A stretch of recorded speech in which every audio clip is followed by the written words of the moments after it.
So the book states that leadership establishes direction, aligns people, and motivate and inspires. Both the coaches do that, Coach Knight and Coach K. They both establish direction and they both want to win. That's never going to change in every aspect. They both want to win.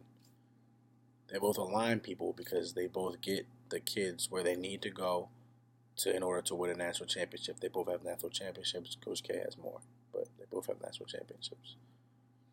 Now, where it comes to differ is where they go to motivate, because they both motivate in very different ways. Coach Knight is a very aggressive and loud motivator. He's very physical. His attitude and his cockiness and his swagger is a lot different than Coach K's, but he's very aggressive. Coach K is on the louder side of the spectrum, but is not as far as Coach Knight is. But he controls his emotions better than Coach Knight does as well, as we know from the chair throwing incident, which we all know Coach Knight for. But both men want the same thing. They just take different vehicles in getting to the destination. So, in regards to power, the reward power, which is stated that is based on the leader's ability to provide followed with reward, and it depends on the leader's capacity to offer positive reinforcement. Now, Coach Knight, from what we listened to, Coach Knight wasn't much of the positive reinforcer. He was more negative, to be honest, from what we read. And Coach K was on the more positive side, but not as much as other coaches have. And Coach K was also a hard nosed coach. He just coached it and preached family, and from what we read. So as regard to reward power, I would give that edge to Coach K because Coach K gives kids reward in knowing that they did well and doesn't really put them down or abuse them verbally. For coercive power, it describes leadership's actions in bringing about change by threat of punishment and negative consequences. That's definitely Coach Knight. Coach Knight always threatened to bench players very fast, threatened to take scholarships away, threatened to cut players. That was his form of motivation. That's how we got across to his kids. That's how he got his team up to go play. They told the story of one of his players got Player of the Year, and in an interview he said if he acts up, he'll find himself ready to bench. And he couldn't just say he did a good job and we're looking to improve. He had to really kind of put him down and make sure he kept him grounded. So in his mind, he was keeping him grounded and not really putting a negative spin on it, but from our mind and the media's mind and how many people thought it was a negative and kind of a shot to put him down. Legitimate power stems from the leader's position as an authority figure and one who perceived the right to enforce change and influence behavior. So it's stated in the video or the recording that Coach Knight had every bit of power to make decisions for his team. He was granted to have full power over the team. So legitimate power is there. And Coach K also had power over his team, but he had people above him that could say no and, checks and balances. He didn't have full power. So Coach Knight had every bit of power. He made every decision for the team, whether who got scholarships, who didn't, who got cut, where they went, who they played. So legitimate power has to go to Coach Knight as well. Expert power, which is the knowledge and expertise to the leader given to the follower. Essentially, this type of power is the perception by the follower that the leader possesses insight, wisdom within that particular field. The target individuals of expert power hold faith in the influencer's agent's superior knowledge and accordingly adjust their behaviors and attitudes. This is a tie. Maybe not so much as now because Coach K is still coaching and Coach Knight is not, but everyone that plays basketball knows who Coach Knight is, and not only for the chair throwing incident. They both have national championships. So they both have knowledge of the game to get and win at the highest level in one of the better conferences in basketball. So when it comes when it comes to expert power, they both know what they're saying. They both know what they're talking about. Once again, it just takes them two different routes to get there, but they both know what they're talking about. Now, Coach K is said to be a great teacher. One of the things that is said in the recording was that he said that there's too many rules, and I didn't get it at first. And then he's followed up by saying too many rules puts a person in a box, and it tends to make them somebody they're not because they're trying to conform to something. I love that. I thought that was one of the better things I've heard throughout those two recordings because I agree. I think if you give players and if you give kids a lot of rules, it kind of takes away from them being themselves because they're always worried about, okay, I can't do this rule, I can't do that rule. You're not being yourself. Now, granted, you have to have rules to keep structure and move on with your life, but at the same time, if you have too many rules, the program or whatever you're handling becomes all about rules and not about growing and being somebody better. And at the end of the year, referent power is a desire for an individual to want to emulate the influences person's identity and behavior. Coach Knight, I can't say he didn't have it because Coach K played for Coach Knight and he's now a coach just like Coach Knight was. So from what the recording said, there was plenty of people who thought Coach Knight of being this higher, great individual who they wanted to be like. And it's plenty that didn't. Now, Coach K, on the other hand, from what they said in the recording, Coach K kind of takes this one because he's more of like your model coach that people like to play for. How he's a yeller, he gets he gets a point across, but he doesn't do it in a disrespectful or demeaning way, which is, I think, is a lot of the problem with Coach Knight was he was very disrespectful and very demeaning and sometimes got physical. So at the end of the day, it comes to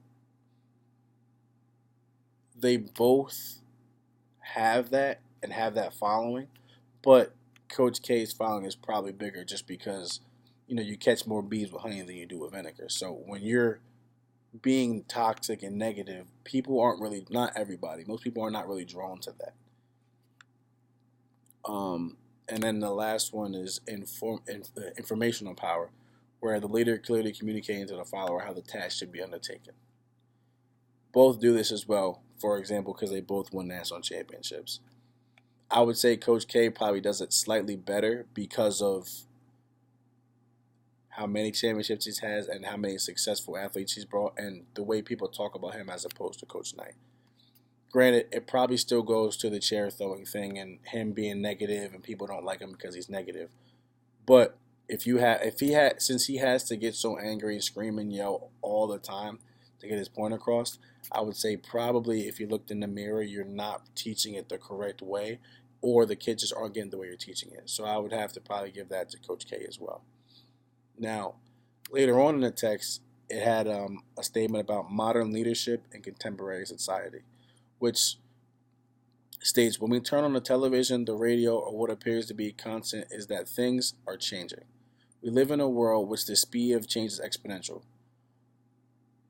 So, especially in coaching, you have to get with the times. For example, social media. If you're not up on social media as a coach and you're not following kids on Twitter and adding them on Twitter, making them graphics and having them, be front and center and communicating with them, you're losing the recruiting battle and you're not keeping up with how society is. Now, to me, this directly explains Coach Knight. Coach Knight, even in the recording, is regarded as an old school coach because you can do things that he did back in the day. He's an old school coach. As the times rolled on, he stayed himself, so it makes him be the outlier or the scapegoat, and he falls under the old time coach that can't get with the times because he's stuck in his ways. That's what it makes him look like to the media, and the media love a story, so they're going to just keep going on him and going on him. But what people fail to realize is Coach Knight coached at West Point, which is, it's an Army school, so they're all about being on time and being disciplined and everything like that. So that's how his life is. That's how he lives his life. Is disciplined, on time. Everything has a reason. We do things for a reason. We're tough. We're physical. All that, and you can see it in the way that his basketball team plays. Now, what kind of threw me off a little bit, which I knew this before when I first found out, was that Coach K played for Coach Knight. So Coach K can't be too far off of the type of person that Coach Knight is, because one, they're still friends today. They seem like they like each other, and he played for him all for his whole college career, and then he coached with him. So he can't be too far off. He has to be along the same lines. He has a better view in the public eye because he can control his emotions more. He's not as high strung, but they're not too far off as people behind closed doors. Now, what I did want to say was, to me, Coach Knight isn't as bad as the media makes it out to be. I think he gets a bad rap because what he does looks bad. It does. But the fact that he calls all his ex staff after big wins and big losses, that's a lot. You have family members that don't call you after you get married or someone dies or wish you happy birthday. But he calls his staff after big wins and big losses all the time. And it's old staff that don't work for him anymore. For him to keep that in his mind, he cares. He has a heart. He's not a heartless dude. And then also when they said he created a fund for the player who was in a car accident, which, okay, yeah, he created a fund. That's not a big deal. But the fact that he didn't take his scholarship away and he made him a captain of a team he would never play for, that to me shows how he really felt about his players. Now, we all know it's about relationships. And if you have a relationship with him, with certain players, you can do certain things. I get that. But my favorite thing about him is the way he explained discipline, which everyone thought it was getting whipped and getting beat, which it wasn't. It's about doing what you have to do and doing it well all the time. I loved it. I thought that was spot on. That's what discipline is. Being disciplined is when you're tired doing things the right way, when it sucks doing things the right way, and that's what he preached. Now, to me, I don't think the two readings were very fair because it felt like the one reading was all the negative things about Coach Knight, and they had good things here and there, but it wasn't helping. It wasn't very even to me.